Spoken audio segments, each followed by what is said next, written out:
அரிசி தட்டுப்பாட்டை நிவர்த்தி செய்வதற்கு ஜனாதிபதி அனுரகுமார திசாநாயக்க தலைமையிலான அரசாங்கம் உடனடியாக நடவடிக்கை எடுக்க வேண்டும் என வலியுறுத்தி அக்கரப்பத்தனை மன்ராசி நகரில் வர்த்தகர்கள் இன்று கவனஈர்ப்பு ஆர்ப்பாட்டத்தில் ஈடுபட்டனர்.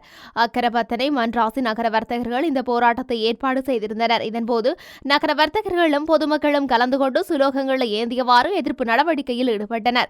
அரிசிக்கு கட்டுப்பாட்டு விலை விதிக்கப்படவுள்ளதால் அதனை உரிய வகையில் நுகர்வோருக்கு விற்க முடியாத சூழ்நிலை ஏற்படுவதாகவும் இதனால் சிறு வர்த்தகர்கள் பெரிதும் பாதிக்கப்படுவதாக போராட்டத்தில் ஈடுபட்டவர்கள் தெரிவித்தனர். மேலும் கருத்து தெரிவித்த போராட்டக்காரர்கள், நாட்டில் தைப்பொங்கல் வருகின்றது, இதற்கு பொங்கல் பொங்குவதற்கு சிவப்பு அரிசி உள்ளிட்ட அரிசி வகைகள் தேவைப்படுகின்றது. எனினும் அரிசி தட்டுப்பாடு நிலவுகின்றது. கட்டுப்பாட்டு விலைக்குத்தான் எங்களுக்கு அரிசி வழங்கப்படுகின்றது. அவ்வாறு கட்டுப்பாட்டு விலையை மீறினால் நடவடிக்கை எடுக்கப்படும் என அதிகாரிகள் எச்சரிக்கை விடுத்திருக்கின்றார்கள். கொழும்பிலிருந்து இந்த பகுதிக்கு அரிசியை கொண்டு வருவதாக இருந்தால் போக்குவரத்து கட்டணம், சுமை தாங்கிகளின் கட்டணம் என பல விடயங்கள் இருக்கின்றன. எனவே கட்டுப்பாட்டு விலைக்கு விற்க முடியாத சூழ்நிலை இருக்கின்றது. ஆகவே கட்டுப்பாட்டு விலையை நீக்குவதற்கும் அரிசி தட்டுப்பாட்டை நிவர்த்தி செய்வதற்கும் அரசாங்கம் உரிய நடவடிக்கை எடுக்குமாறு போராட்டத்தில் ஈடுபட்டவர்கள் கருத்து தெரிவித்தனர்.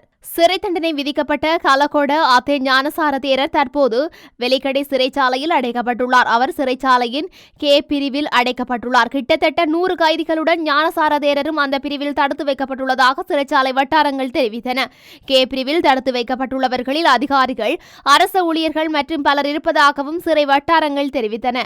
பதிவு செயல்முறைக்கு பின்னர் ஞானசார தேரர் சிறையில் அணிய வேண்டிய ஆடை பரிந்துரைப்பதில் சிறைச்சாலைகள் கட்டளை சட்டம் பின்பற்றப்படும் என சிறைச்சாலைகள் திணைக்களம் தெரிவித்துள்ளது. இஸ்லாமிய மதத்தை அவமதித்த குற்றச்சாட்டின் பேரில் பொதுபல சேனவின் செயலாளர் கலகொட ஆத்தே ஞானசார தேரருக்கு கொழும்பு நீதவான் நீதிமன்றம் 9 மாத சிறை தண்டனை விதித்து தீர்ப்பளித்தமை குறிப்பிடத்தக்கது. நாடாளுமன்ற ஒன்றியத்தின் இணைத்தலைவர்களாக அமைச்சர் கிருஷாந்த அபேசேன மற்றும் நாடாளுமன்ற உறுப்பினர் ராசமாணிக்கம் சாணகியன் ஆகியோர் தெரிவு செய்யப்பட்டுள்ளனர். 10வது நாடாளுமன்றத்தில் மீண்டும் ஸ்தாபிக்கப்பட்ட திறந்த நாடாளுமன்ற முன்னெடுப்புக்கான நாடாளுமன்ற ஒன்றியத்தின் 1வது கூட்டம் நேற்று நாடாளுமன்றத்தில் இடம்பெற்றுள்ளது. இதன்போது ஒன்றியத்தின் இணைத்தலைவராக அமைச்சர் கிருஷாந்த அபேசேனவின் பெயரை நாடாளுமன்ற உறுப்பினர் ஜனக சேனரத்ன முன்மொழிந்ததுடன் நாடாளுமன்ற உறுப்பினர் சட்டத்தரணி பாக்யஸ்ரீ ஹேரத் அதனையும் வழிமொழிந்தார். இதன்போது நாடாளுமன்ற உறுப்பினர் சாணக்கியன் பெயரை எதிர்க்கட்சித் தலைவர் சஜித் பிரேமதாச முன்மொழிந்ததுடன் அதனை நாடாளுமன்ற உறுப்பினர் நளின் பண்டார வழிமொழிந்தார். ஒன்றியத்தின் அமைப்பாளராக நாடாளுமன்ற உறுப்பினர் ஜகத் மனுவர்ண தெரிவு செய்யப்பட்டதுடன் பிரதி இணைத் தலைவர்களாக நாடாளுமன்ற உறுப்பினர்களான சட்டத்தரணி சமிந்திராணி கிரியல்லே, சந்தன சூரிய ஆராய்ச்சி, SM மரிகார் மற்றும் சட்டத்தரணி துஷாரி ஜெயசிங்க ஆகியோர் தெரிவு செய்யப்பட்டனர்.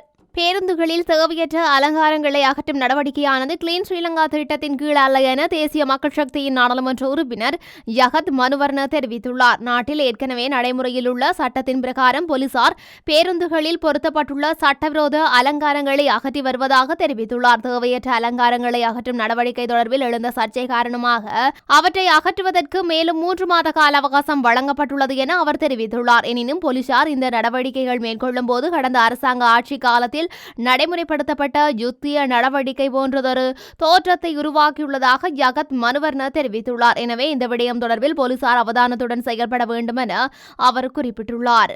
நாட்டிற்கு சுற்றுலா விசாவில் வருகை தந்து வியாபார நடவடிக்கைகளில் ஈடுபடுவோர் தொடர்பில் அரசு சட்ட நடவடிக்கை எடுக்கும் எனவும் பிரதமர் கலாநிதி ஹரணி அமரசூரிய தெரிவித்துள்ளார். பாராளுமன்ற சபை அமர்வின் போது எதிர்க்கட்சி பாராளுமன்ற உறுப்பினர் ஒருவர் எழுப்பிய கேள்விக்கு பதில் வழங்கிய போதே பிரதமர் இவ்வாறு தெரிவித்திருந்தார். கடந்த காலங்களில் இலங்கைக்கு சுற்றுலா விசாவில் 25,514 இஸ்ரேல் நாட்டவர்கள் வருகை தந்துள்ளனர். குடிவரவு மற்றும் குடியகல்வு திணைக்களத்தின் கணனி கட்டமைப்பில் இஸ்ரேல் நாட்டவர்களாக அவர்களின் வருகை பதியப்பட்டுள்ளது. எனினும் ஆயுதப்படைகள் என்ற வகைப்படுத்தலுடன் தகவல் பதிவாகாததால் எந்த ஒரு நபர் தொடர்பிலும் இவ்வாறான வகைப்படுத்தல் இடம்பெற மாட்டாது. நாட்டிற்கு சுற்றுலா விசாவில் வருகை தந்து வியாபார நடவடிக்கைகளில் ஈடுபடுவதற்கு சட்டத்தில் இடமில்லை. எனினும் இஸ்ரேல் நாட்டவர்கள் மாத்திரமன்றி பல்வேறு நாடுகளில் இருந்து சுற்றுலா பயணிகளாக நாட்டிற்கு வருகை தந்து வியாபார நடவடிக்கைகளில் ஈடுபடுகின்றோம் தொடர்பில் நமக்கு தகவல்கள் கிடைக்கப்பெற்றுள்ளது. இதனை ஒரு பிரச்சனையாக அடையாளம் கண்டுள்ளதுடன் அதற்கு எதிராக எடுக்க வேண்டிய நடவடிக்கைகள் தொடர்பில் நாம் கலந்துரையாடி வருவதுடன் அவற்றை நிறுவுவதற்கான வேலை திட்டம் ஒன்றையும் வகுத்துள்ளோம். இலங்கைக்கு வருகை தரும் இஸ்ரேல் நாட்டவர்கள் உள்ளிட்ட சுற்றுலா பயணிகள் வர்த்தக தொழில்துறை ஆரம்பிப்பது போன்ற முதலீட்டு வேலை திட்டங்களுக்கு விசா அனுமதி பத்திரத்தை வழங்கும் செயல்பாட்டை அரசு முன்னெடுக்காது 2020 ஆண்டிலிருந்து இதுவரை செல்லுபடியாகும் விசா இன்றி நாட்டில் தங்கியிருக்கும் இஸ்ரேல் நாட்டவர்கள் போலீஸ் நிலையம் ஒன்றில் அல்லது ஏனைய செயற்பாட்டு பிரிவுகளில் தடுத்து வைக்கப்படவில்லை. விசா இல்லாத ஒரு இஸ்ரேல் நாட்டவர் போலீஸ் தடுப்பு காவலில் உள்ளார். எமது நாட்டிற்கு வருகை தரும் சுற்றுலா பயணிகளை பாதுகாக்கும் பொறுப்பு எமக்குள்ளது. விசேடமாக அருகம்பை சம்பவத்துடன் கிடைக்கப்பெற்ற புலனாய்வு தகவல்களுக்கு அமைய குறித்த பிரதேசத்திற்கு பாதுகாப்பு வழங்க நடவடிக்கை எடுக்கப்பட்டதாகவும் அவர் தெரிவித்திருந்தார். 2-3 நாட்களில் மின் கட்டணம் குறைக்கப்படும் என தமது அரசாங்கத்தில் எவரும் கூறவில்லை என மின்சார மற்றும் எரிசக்தி அமைச்சர் குமார் ஜெயக்கொடி தெரிவித்துள்ளார். ஆட்சிக்கு வந்தவுடன் மின் கட்டணத்தை குறைப்பதாக ஜனாதிபதி அனுரகுமார் திசாநாயக்க மக்களுக்கு வாக்குறுதி அளித்தார். தற்போது இல்லை என்று குறிப்பிடுகின்றார்கள். பொய்யுரைக்க வேண்டாம், இதனால்தான் இந்த அரசாங்கத்தை பொய்யர்களின் அரசாங்கம் என்கின்றோம் என ஐக்கிய மக்கள் சக்தியின் பாராளுமன்ற உறுப்பினர் தயாஸ்ரீ ஜெயசேகர நேற்று நாடாளுமன்றில் கடுமையாக சாடியிருக்கின்றார். இதற்கு பதிலளித்த எரிசக்தி அமைச்சர் குமார் ஜெயக்கொடி, கடந்த அரசாங்கம் செய்து கொண்ட ஒப்பந்தங்களின்படி மின் கட்டணத்தை குறைக்க முடியாது. நுகர்வோருக்கு மின்சாரம் வழங்குவதை விட ஒரு மின் அலகுக்கு வாரியம் அதிக பணத்தை செலவிடுகின்றது. மின்சார கட்டணத்தை 37 வீதத்தால் அதிகரிக்க மின்சார சபை அண்மையில் முன்மொழிந்திருந்த போதிலும் கட்டணத்தை அதிகரிக்காமல் அரசாங்கம் சமாளித்து வருகின்றது. 3 வருட காலத்துக்குள் மின் கட்டணத்தை குறைக்க வேண்டும், மின் கட்டமைப்பு அபிவிருத்தி செய்யப்பட வேண்டும் என்ற நிலைப்பாட்டில் உள்ளோம் என அவர் தெரிவித்துள்ளார். தேசிய மக்கள் சக்தி முதலில் தமது தரப்பினருக்கு வரலாற்றை கற்றுக் கொடுக்க வேண்டும். புத்தளம், சிலாபம் மற்றும் நீர்கொழும்பு ஆகிய பகுதிகளில் தமிழர்கள் பூர்வீக குடிகளாகவே வாழ்ந்தனர். அதேபோல் கொழும்பு, கருவா தோட்டம், கொள்ளிப்பிட்டி ஆகிய பகுதிகளில் தமிழர்கள் பூர்வீக குடிகளாகவே வாழ்ந்தனர். பிற்பட்ட காலத்தில் நீர்கொழும்பு பகுதியில் வாழ்ந்த தமிழர்கள் சிங்களவர்களாக மாற்றம் பெற்றார்கள். இதுதான் உண்மை. இவ்வாறு இலங்கை தமிழரசு கட்சியின் யாழ்ப்பாணம் கிளிநொச்சி மாவட்ட நாடாளுமன்ற உறுப்பினர் சிவஞானம் ஸ்ரீதரன் தெரிவித்துள்ளார். நாடாளுமன்றத்தில் நேற்றைய தினம் வியாழக்கிழமை நடைபெற்ற பொருட்களின் விலையேற்றம் தட்டுப்பாடு தொடர்பான சபை ஒத்திவைப்பு வேளை பிரேரணை மீதான விவாதத்தில் உரையாற்றுகையிலேயே மேற்கொண்டவாறு அவர் தெரிவித்திருக்கின்றார். நலன்புரி கொடுப்பனவை பெற்றுக்கொள்வதற்கு தகுதியற்றவர்களாக உள்ள செல்வந்தவர்களுக்கு கொடுப்பனவுகள் கிடைக்கப்படுகின்றன. ஆகவே நலன்புரி திட்டம் மறுபரிசீலனை செய்யப்பட்டு தகுதியுள்ளவர்களுக்கு நிவாரண கொடுப்பனவுகள் வழங்கப்பட வேண்டும். 100 தொடக்கம் 200 மீட்டர் லயன் அறை தொகுதியில் தார்பூசிய தகர கூரைகளினால் அமைக்கப்பட்ட அறைகளில்தான் இன்றும் மலையக மக்கள் உரிய அடிப்படை வசதிகள் இல்லாத நிலையில் வாழ்கின்றனர். சர்வதேசத்தின் ஒத்துழைப்பை பெற்றுக்கொண்டு இந்த மக்களுக்கு தரமான சொந்த வீடுகளை நிர்மாணித்து கொடுத்தால் இந்த அரசு வரலாற்றில் இடம் பிடிக்கும். இந்த மக்களுக்காக எடுக்கும் திட்டங்களுக்கு முழுமையான ஒத்துழைப்பு வழங்குவோம்.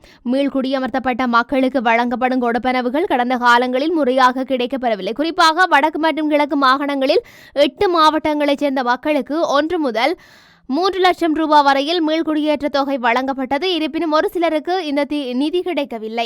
கிளிநொச்சி மாவட்டத்தில் 38,000 தமிழர்கள் மீள்குடியமர்த்தப்பட்ட நிலையில் அவர்களில் 11,790 பேருக்கு மீள்குடியேற்ற தொகை வழங்கப்பட்டது. மிகுதி 26,209 பேருக்கு இன்றும் அந்த தொகை வழங்கப்படவில்லை. மட்டக்களப்பு, வவுனியா, முல்லைத்தீவு, கிளிநொச்சி, மன்னார், யாழ்ப்பாணம், திருகோணமலை மற்றும் அம்பாறை ஆகிய மாவட்டங்களில் மீள்குடியமர்த்தப்பட்டவர்களுக்கும் இன்று வரை இந்த இழப்பீட்டு தொகை வழங்கப்படவில்லை. மீள்குடியமர்த்தப்பட்ட மக்கள் இந்த தொகையை பெற்றுக்கொள்வதற்கு விண்ணப்ப படிவங்களை நிரப்பியே அதிக அளவில் நிதியை செலவு செய்துள்ளார்கள். ஆகவே இந்த அரசு இந்த விடயத்தில் உரிய கவனம் செலுத்த வேண்டும். கிராம சேவகர்கள் பிரிவுகளூடாக இந்த நிதியை பெற்றுக்கொள்வதற்கு வசதிகள் ஏற்படுத்தி கொடுக்க வேண்டும்.